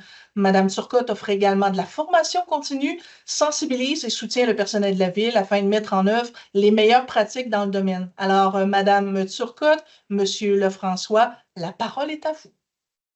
Merci beaucoup. Alors, nous allons prendre la prochaine demi-heure pour vous présenter, en fait, comme vous le voyez à l'écran, l'expérience de la Ville de Québec au niveau de l'implantation des évaluations des facteurs relatifs à la vie privée. Peut-être en guise d'introduction, je veux simplement mentionner que on ne vient pas vous faire une présentation avec l'idée que nous sommes maintenant des experts et que nous avons répondu à l'ensemble des mystères entourant cette démarche-là. C'est vraiment davantage une présentation de notre vécu, notre expérience, nos bons coups, les éléments qui nous ont permis d'atteindre ces bons coups-là, entre autres un contexte organisationnel particulier. Puis aussi, ben, nos questionnements, nos défis, les choses qui demeurent à être améliorées. Donc, notre présentation vise principalement à susciter votre réflexion davantage, vous présenter une démarche qui a été faite concrètement et aussi avec la présentation très bien vulgarisée de M. Saint-Gelais, ça m'amène aussi à vous mentionner pour l'ensemble des personnes qui nous regardent actuellement. La Ville de Québec, on est une municipalité et jusqu'à l'entrée en vigueur de la loi 25, nous, la Ville de Québec était dans les municipalités, on n'est pas assujetti au règlement sur la diffusion. Donc, il n'y avait pas de notion de comité sur l'accès à l'information, protection des renseignements personnels, ni l'autre obligation qui a été présentée par M. Saint-Gelais par rapport à certaines évaluations pour des systèmes d'information. Donc, pour nous, c'est une toute nouvelle réalité ou du moins obligation. Voici notre démarche. Donc, premièrement, ben, je vous rassure, ce sera la seule diapositive qui a un caractère peut-être plus ésotérique. Donc, la démarche des évaluations des facteurs relatifs à la vie privée et plus globalement de l'implantation des nouvelles dispositions, obligations de la loi 25, c'est fait dans un contexte on appelle un peu un bon alignement des planètes à l'interne. Donc, il y avait une multitude de démarches en cours relatives à la gestion de l'information. Je vous les présente très globalement pour vous mentionner que, par exemple, ben, vous le savez, en septembre 2021, c'est la sanction de la loi 25. Nous, en parallèle, on travaillait déjà avec certaines démarches. Donc, on a eu une proposition pour une gouvernance de l'information à l'interne de la ville. En février, une concertation multidisciplinaire s'appuyant sur les principes ARMA et la norme ISO 24143 en matière de gouvernance de l'information. En août 2022, création de notre comité sur l'accès à l'information et la protection des renseignements personnels. L'entrée en vigueur des premières dispositions de la loi 25 en septembre 2022. On a eu la création d'un comité sur la vision de la gouvernance de l'information et le début des travaux plus globaux en janvier 2023. L'entrée en vigueur de certaines dispositions, la deuxième série de dispositions en septembre 2023, dont celle sur les EVP. Et en novembre 2023, on a adopté à la Ville, le Conseil de la Ville a adopté une vision stratégique de la gouvernance de l'information. Et par la suite, en février 2024, on a adopté une directive sur les évaluations des facteurs relatifs à la vie privée qui a été adoptée par le Comité sur l'accès. Et on en est arrivé en septembre 2024 avec une mise en ligne à l'interne d'un guide d'accompagnement de la directive sur les évaluations des facteurs relatifs à la vie privée. Ces éléments-là, je peux vous les présenter aussi sous un autre angle. Depuis 2020-2021, à la Ville de Québec, on a une multitude de nouveaux lieux de discussion et de concertation, dont entre autres une DGA. Donc, les municipalités sont composées avec une direction générale. À la Ville de Québec, on a 4 directions générales adjointes. Une de ces directions générales adjointes s'occupe maintenant de la stratégie la gestion stratégique de l'information. Cette DGA regroupe entre autres les technologies de l'information, les communications, les relations avec les citoyens. Et c'est au niveau de l'accès à l'information et de la protection des renseignements personnels, on collabore étroitement avec cette DGA-là. Ensuite, il y a eu la création de différents groupes de rencontres, donc un sous-comité du comité exécutif. Je vous résume ça, c'est des élus du comité exécutif qui rencontrent des employés de l'administration pour faire une présentation des projets à venir, en cours, et pour avoir un lieu d'échange de discussion et obtenir des orientations politiques à certains égards sur certains volets.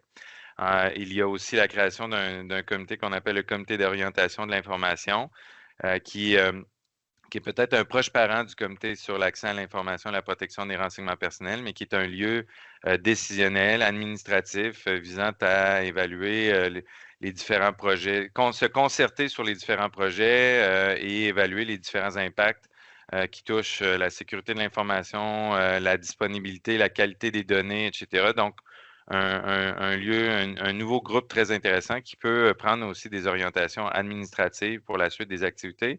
Puis un autre groupe qu'on appelle ici à l'interne une table d'un service rendu, bien administrer la ville, gestion stratégique de l'information, qui regroupe une vingtaine d'unités administratives à l'interne qui nous permettent de faire de la diffusion, de la concertation, de la présentation des différents projets.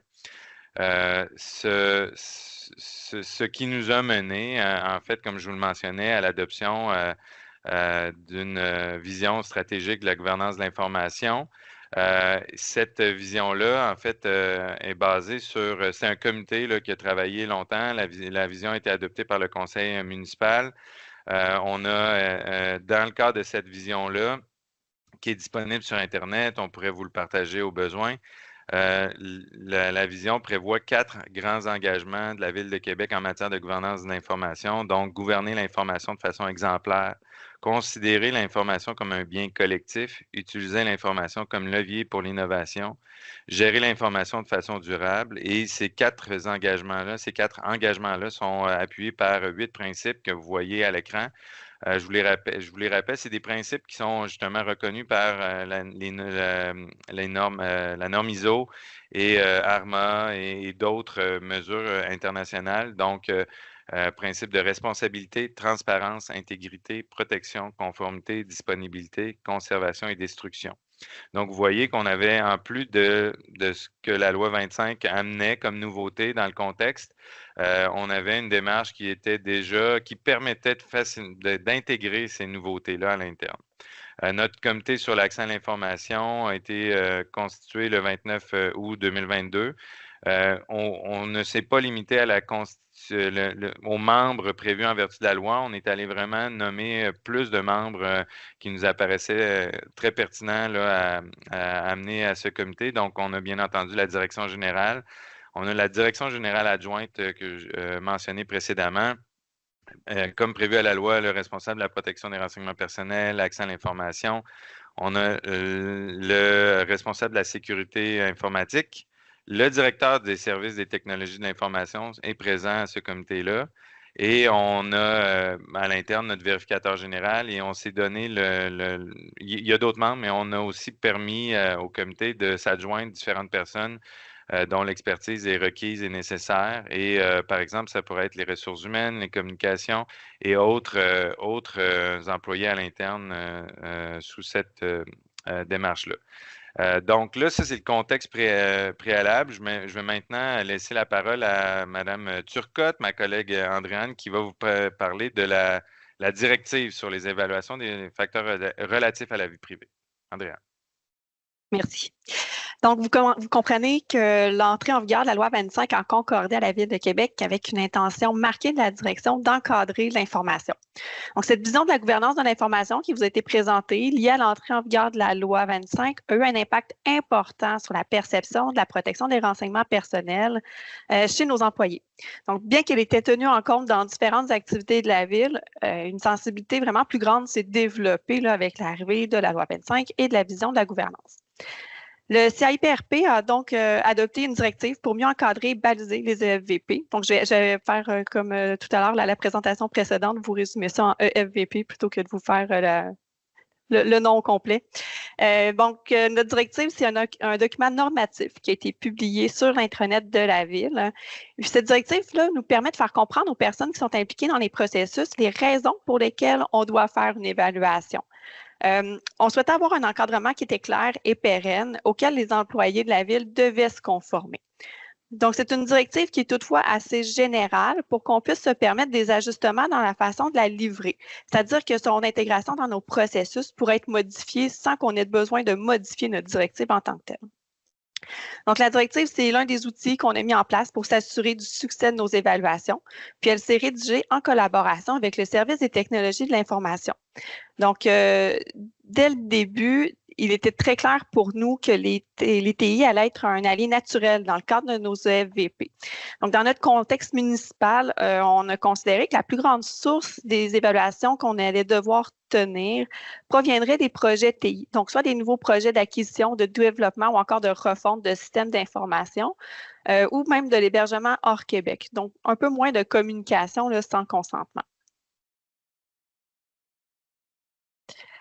Lors de notre réflexion entourant la façon dont nous allions intégrer l'évaluation des facteurs relatifs à la vie privée, on a déjà soulevé quelques enjeux et risques qui pourraient influencer la réussite de notre intégration. Donc, le premier d'entre eux, c'est le nombre d'intervenants et de sujets différents à traiter.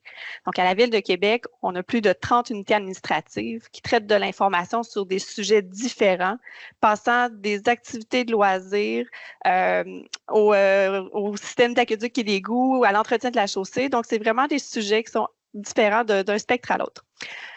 Ce qui fait que selon la façon dont nous allions implanter le FVP, nous aurions pu nous retrouver à avoir une panoplie d'interlocuteurs, parfois plusieurs dans une même unité administrative.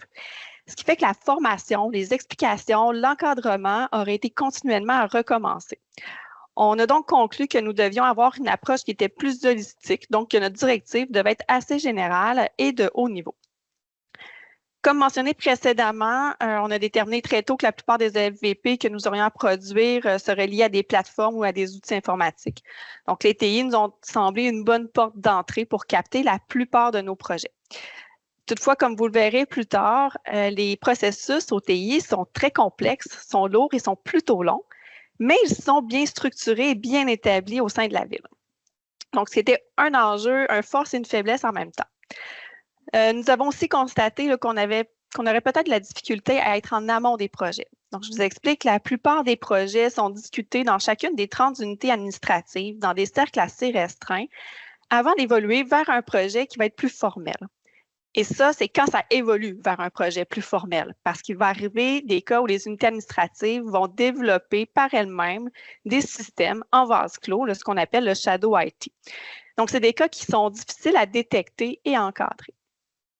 Nous avions aussi la préoccupation de nous assurer que les recommandations qui seraient issues des EFVP allaient être suivies. Donc, étant donné la complexité des processus qui étaient en place au TI, on y a vu un enjeu. Donc, je vous parle de la complexité des processus TI. Ce que vous voyez à l'écran, c'est le diagramme d'une demande qui arrive au TI. Donc, je vous résume rapidement le processus. Les unités administratives vont identifier d'abord un besoin, puis vont contacter leur coordonnateur OTI. Puis, selon une série de critères, le coordonnateur va établir si cette demande-là est recevable.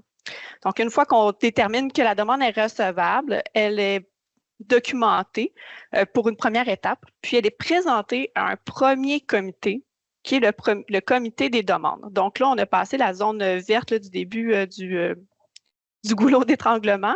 On est rendu plus dans la zone orange. Donc là, c'est notre série de comités qui commence. Notre premier comité, c'est le comité des demandes. Lui, il va évaluer la pertinence de la demande. Il va aussi vérifier s'il n'y a pas déjà des systèmes qui existent au sein de la ville qui pourraient répondre aux besoins. Le comité des demandes va donner un go ou un no-go au projet. C'est ce comité-là, premier comité, pour nous, il est important, puis nous le verrons plus tard parce que nous, on est venu s'intégrer à ce premier comité-là.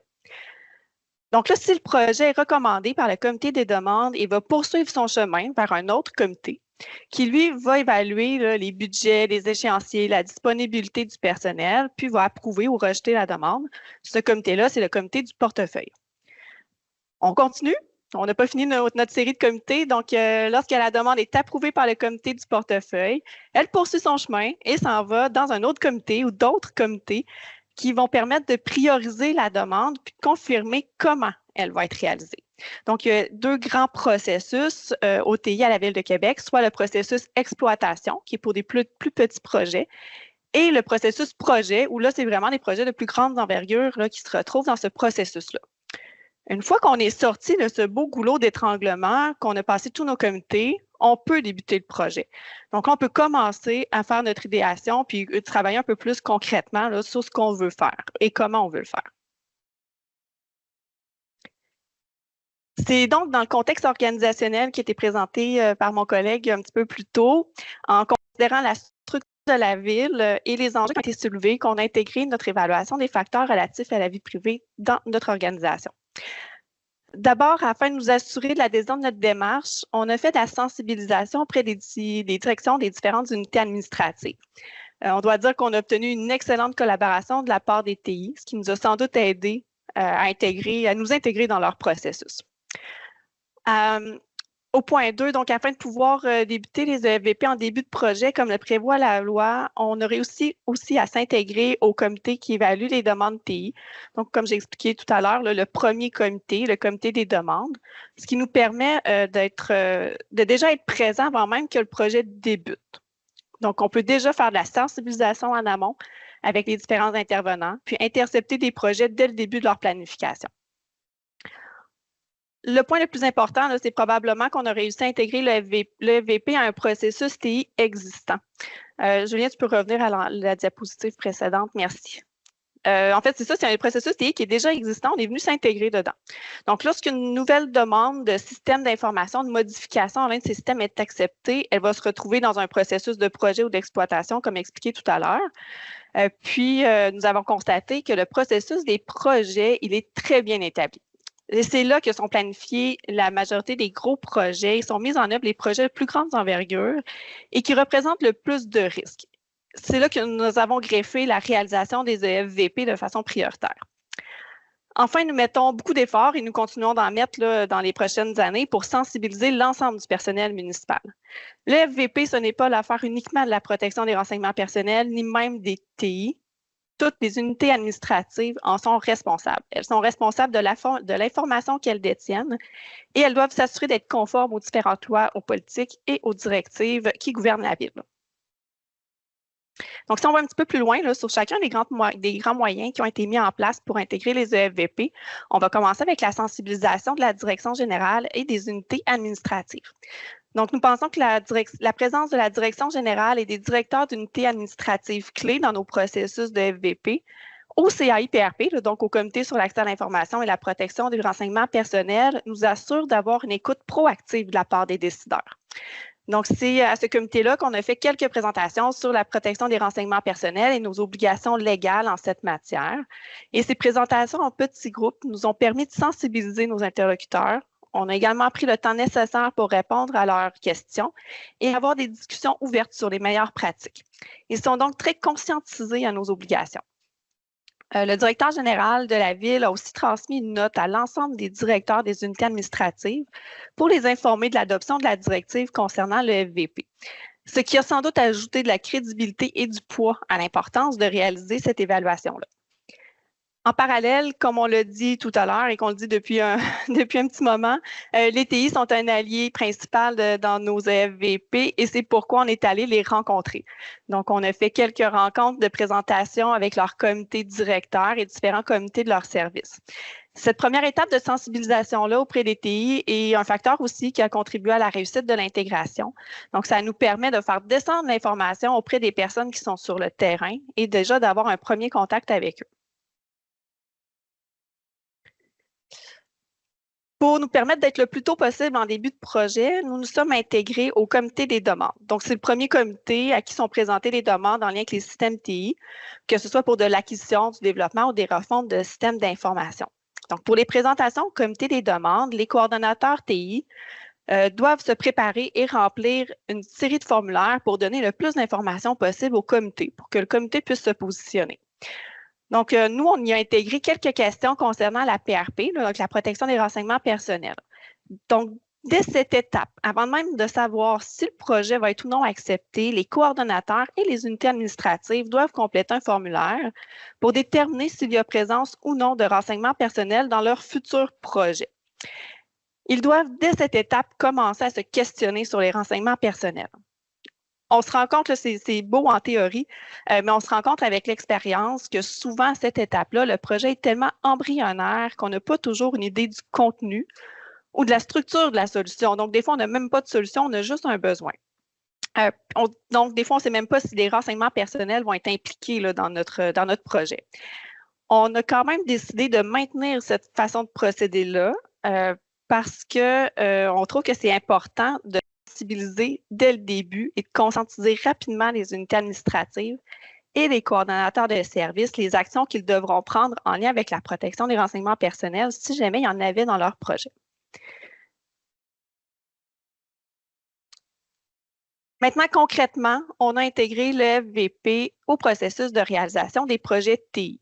Donc, toutes les acquisitions, développements ou refontes de systèmes qui sont intégrés au processus de réalisation de projet nécessitent des dépôts de certains livrables pour permettre de le faire avancer là, en cours de route. Donc, quand on parle de livrables, on va parler par exemple des avis de sécurité ou des avis d'architecture.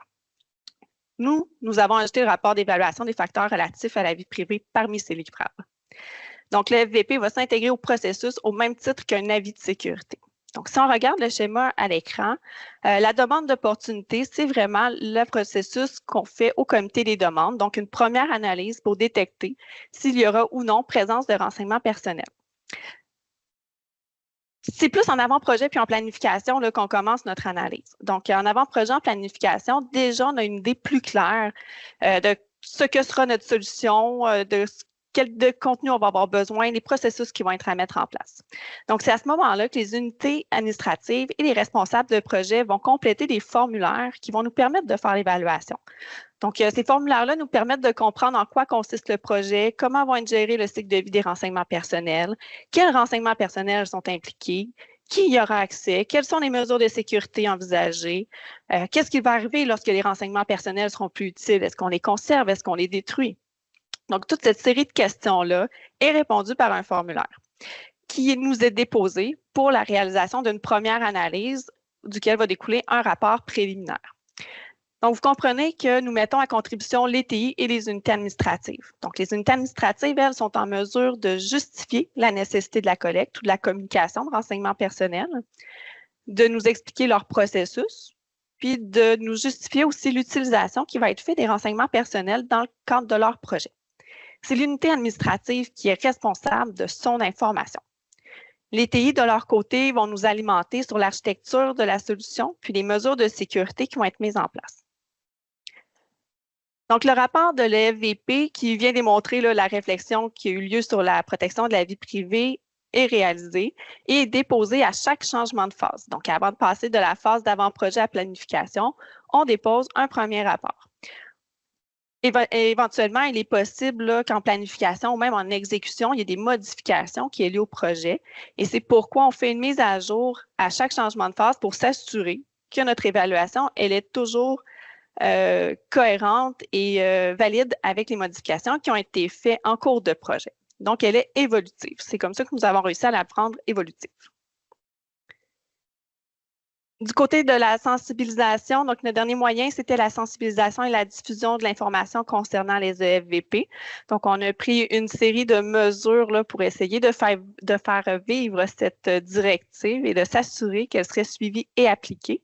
Donc, on a fait différentes publications dans l'intranet, revu notre page aussi sur la protection de la renseignement personnel pour s'assurer que les contenus étaient toujours bons, qu'ils étaient à jour et qu'ils étaient toujours très clairs et accessibles. Il faut dire que cet axe de sensibilisation et de diffusion est toujours en développement et va être prioritaire là, pour 2025. Notre expérience. Donc, notre expérience nous permet de constater que la sécurité de l'information joue un rôle vraiment très important pour rappeler la réalisation de l'EFVP. Donc, la sécurité de l'information, elle est déjà très bien implantée à la Ville de Québec et je dois dire qu'on a fait un peu de pouce là-dessus. Donc, notre équipe de sécurité portait déjà une attention particulière à la protection des renseignements personnels dans ses avis de sécurité, mais maintenant, systématiquement, lorsqu'ils croient qu'il peut y avoir des renseignements personnels d'impliqués, ils nous font une mention dans leur avis de sécurité à l'effet qu'une validation concernant l'évaluation des facteurs relatifs à la vie privée doit être faite.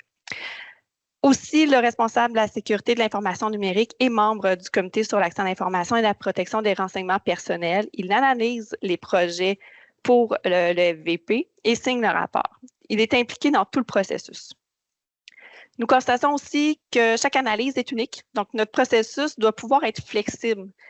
Parfois, les projets sont très simples et les informations qui nous sont transmises par le formulaire sont suffisamment claires et complètes pour qu'on puisse réaliser une analyse. Et d'autres fois, nous devons tenir différentes rencontres pour bien comprendre les processus, les objectifs, questionner les intervenants. Puis dans certains cas, on va faire appel à des collègues de d'autres secteurs, notamment gestion documentaire, là, pour venir compléter nos analyses. Je dois dire aussi qu'on apprend de nos expériences. Donc, les formulaires qu'on s'était faits au départ, on se rend compte que des fois, ils devraient être modifiés. Donc, on doit pouvoir être flexible et adapter notre processus. Donc, notre objectif là, dans les prochaines semaines, on va revoir des formulaires ou des questions qui nous semblaient moins bien comprises parce qu'on l'a fait vivre. Donc, chaque projet, chaque analyse est unique. Nous constatons aussi que lorsqu'une FVP est faite pour un projet d'acquisition à l'externe, il est primordial de prévoir des clauses techniques adéquates en ce qui concerne la sécurité et la protection des renseignements personnels. Donc, bien qu'on ne connaisse pas encore le fournisseur au moment où on est en appel d'offres, le fournisseur qui va être choisi, donc l'adjudicataire, va devoir être en mesure de nous assurer des mesures de protection minimales. Je donne un exemple, un dépôt de certificat de destruction à la fin d'un contrat, par exemple, ou de l'hébergement au Québec ou au Canada. Donc, lorsque le contrat est adjugé, nous mettons à jour le FVP. Donc, on en fait une première en amont pour être capable d'inclure dans notre appel d'offres des mesures de sécurité ou des mesures d'atténuation pour la vie privée. Les deux derniers éléments, donc à la Ville de Québec, on a fait le choix de donner de l'autonomie aux unités administratives dans la création de Teams et de SharePoint, ce qui peut représenter un certain risque. C'est pourquoi nous, on a choisi d'intégrer la création des nouveaux sites SharePoint puis des formulaires Forms à l'EFVP. En fait, les formulaires Forms, pour ceux qui recueillent des renseignements personnels, on voulait s'assurer que l'ensemble du cycle de vie était adéquatement géré. Puis ça nous assure aussi de sensibiliser là, à la pièce des unités administratives sur la protection des renseignements personnels et de répondre à leurs questions sur leurs préoccupations, leurs thématiques et leurs enjeux. Par ailleurs, les sites SharePoint, eux, peuvent être considérés comme des sites de dépôt d'informations au même titre que les serveurs, mais ils peuvent aussi être le lieu de manipulation de l'information. C'est pourquoi nous avons choisi pour le moment de réaliser les EFVP pour les nouveaux sites SharePoint qui contiennent des renseignements personnels. Et l'objectif est encore une fois de sensibiliser nos employés à la protection de la vie privée, des renseignements personnels et à l'utilisation qu'ils font de ces renseignements. À long terme, nous croyons qu'il sera peut-être plus utile de procéder ainsi. Donc, au fil des analyses, on a constaté aussi que nous aurions besoin d'outils d'appui à notre démarche. Le premier, c'est la grille d'analyse de risques et d'impact liés au renseignement personnel. Donc, semblable à ce que Xavier nous a montré plus tôt, on s'est créé une liste de risques potentiels qui peut être bonifiée, de causes et d'impact. Ainsi, pour chaque projet, on vient lister une liste de risques associés, les causes potentielles à chacun de ces risques et les impacts potentiels sur la personne concernée. Et ensuite, on vient établir pour chacun des risques une évaluation de la gravité et de la probabilité, ce qui nous permet de proposer des mesures d'atténuation qui vont être proportionnelles aux risques du projet et de documenter davantage notre démarche. On a également créé un guide d'accompagnement à notre directive. Donc, ce guide vient permettre de préciser des questions, des formulaires qui doivent être complétés par les unités administratives lorsqu'ils nous soumettent une FVP. Donc, le guide va venir détailler là, les informations que nous, on recherche à travers le formulaire, c'est-à-dire qu'est-ce qu'on a besoin d'avoir comme information pour être en mesure de faire notre analyse. On y donne aussi des réponses aux questions qui nous sont souvent posées, comme c'est quoi le droit à la portabilité? Pourquoi est-ce que je dois faire une FVP si j'ai déjà une CODIC? Donc, c'est les outils que nous, on s'est dotés. Je relaisse la parole, Julien. Parfait, merci. Merci, Andréane. Il est 11h30. Je prendrai juste 5 minutes de plus pour terminer notre présentation. En conclusion, d'abord, peut-être parler des bons coups de notre démarche. En fait, comme Andréane l'expliquait, un de ces bons coups-là, c'est de l'avoir intégré dans un processus déjà en place, bien connu, bien administré, au lieu d'avoir créé un autre processus indépendant, qui aurait pu occasionner certaines frictions là, dans l'organisation. Donc, on essaie d'être le plus de rencontrer nos obligations et d'avoir d'effectuer l'évaluation tout en tentant de conserver les délais dans les différents projets. L'autre chose, on intègre aussi les recommandations, les demandes de modification au rapport du tableau qui sont inclus dans le rapport de l'EVP.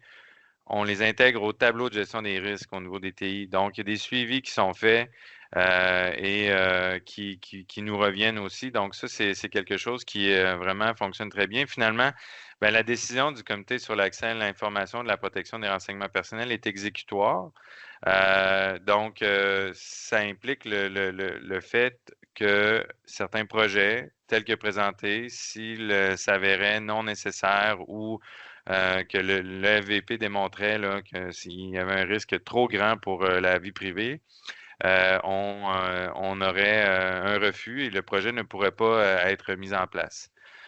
Donc ça, c'est selon nous là, quand même des bonnes réussites. Nos défis pour l'avenir, on veut s'assurer de maintenir une communication puis une collaboration harmonieuse avec les technologies de l'information, les responsables de la sécurité de l'information numérique et les responsables de la PRP à l'interne de la ville. La gestion du changement auprès des différents intervenants lorsqu'il y a des jeux de chaises musicales. Donc, le processus est bien établi, mais de le faire vivre au fil du temps.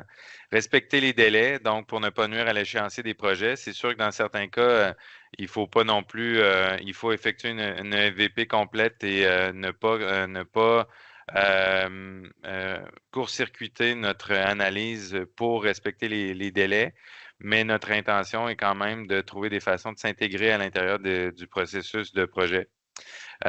D'étendre aussi, vous auriez compris qu'avec notre présentation, qu'on s'est concentré beaucoup sur deux obligations de FVP, soit les systèmes d'information et la communication hors Québec. Donc, un de nos défis, ce sera d'étendre l'intégration des FVP à des processus qui ne sont pas nécessairement intégrés au niveau des technologies de l'information. Mais dans la pratique, ces autres cas sont beaucoup moins fréquents, du moins dans une municipalité. Peut-être que dans certains ministères ou organismes, il y a des ententes avec des ententes pour des recherches statistiques ou autres, là, en vertu de la loi sur l'accès, mais à la Ville de Québec, c'est quand même beaucoup moins fréquent. Et le nerf de la guerre, c'est la sensibilisation des employés, communiquer l'information aux bons employés, leur faire comprendre le bon niveau d'information. Et avec une organisation qui compte 5000 employés, c'est un défi puisqu'il y a du mouvement de personnel en permanence. Des différentes questions, ça, je voulais prendre plus de temps, mais simplement vous dire que malgré toute cette démarche-là, il y a des questions qui demeurent en suspens. Par exemple, la mise à jour d'un système est-elle soumise à une FVP? Xavier en parlait plus tôt. Est-ce qu'une mise à jour est une refonte? Pour nous, on se pose 3 questions, par exemple, mais est-ce qu'on n'est pas certain que notre démarche est la bonne? Donc, on vous la partage. Par exemple, première question, on pourrait se dire, est-ce que nos processus restent les mêmes avec la mise à jour? S'il y a des changements de processus, il faudrait les évaluer et valider si ça entre davantage dans la notion de refonte. Est-ce que les renseignements personnels touchés demeurent les mêmes et avons-nous la possibilité, par la mise à jour, de les modifier?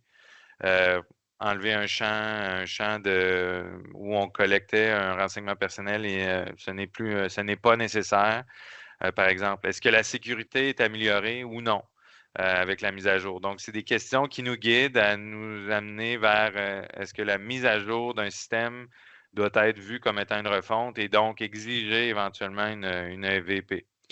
Comment s'assurer d'une EVP qui est fiable pour les communications hors Québec? Donc, encore une fois, Xavier en parlait, l'analyse des régimes juridiques, c'est un élément qui est complexe.